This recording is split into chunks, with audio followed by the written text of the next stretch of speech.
Hello students, hope you are doing well. I will be your teacher for this lecture. The topic name is Principles of Inheritance and Variation. This is taken from NCERT Class 12 Unit 5. Our today's topic is codominance. In today's class we are going to learn about codominance. Codominance क्या होता है? Okay. So codominance is when any gene exists in more than two allelic forms. जब कोई भी gene दो से ज़्यादा allelic forms में present हो उसको हम बोलते हैं multiple allelism.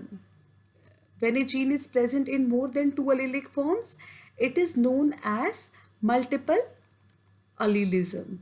Okay multiple allelism की अगर हम एग्जाम्पल देखें तो इसकी बहुत ही वेल नोन एग्जाम्पल जो है वो है inheritance of the well known example of this is inheritance of ABO blood group in humans.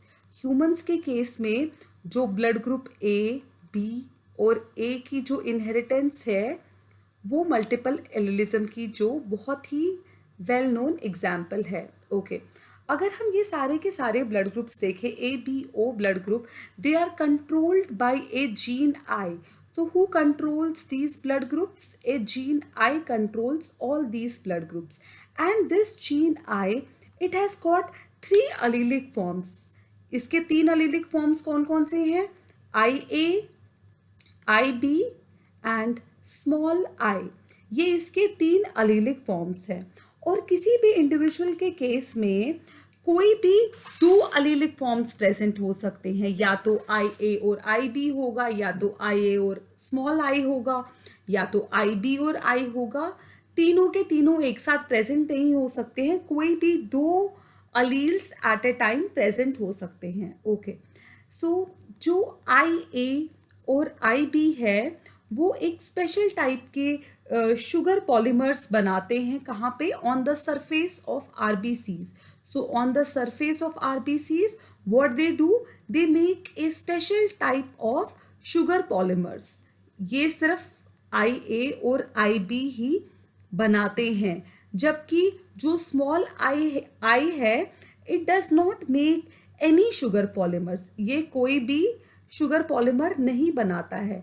जिसकी वजह से जो ये small I है, it is recessive to the IA and IB. यानी कि जब जब हमारे पास कॉम्बिनेशन प्रेजेंट होगा कैपिटल IA और स्मॉल I का, in that case which blood group will get expressed is A blood group. The A will get expressed. On the other hand when we have IA and IB alleles का combination present तो उस time पे कौन सा blood group होगा? The blood group will be AB. So which means that this AB blood group they can exist together. This AB blood group they can exist together.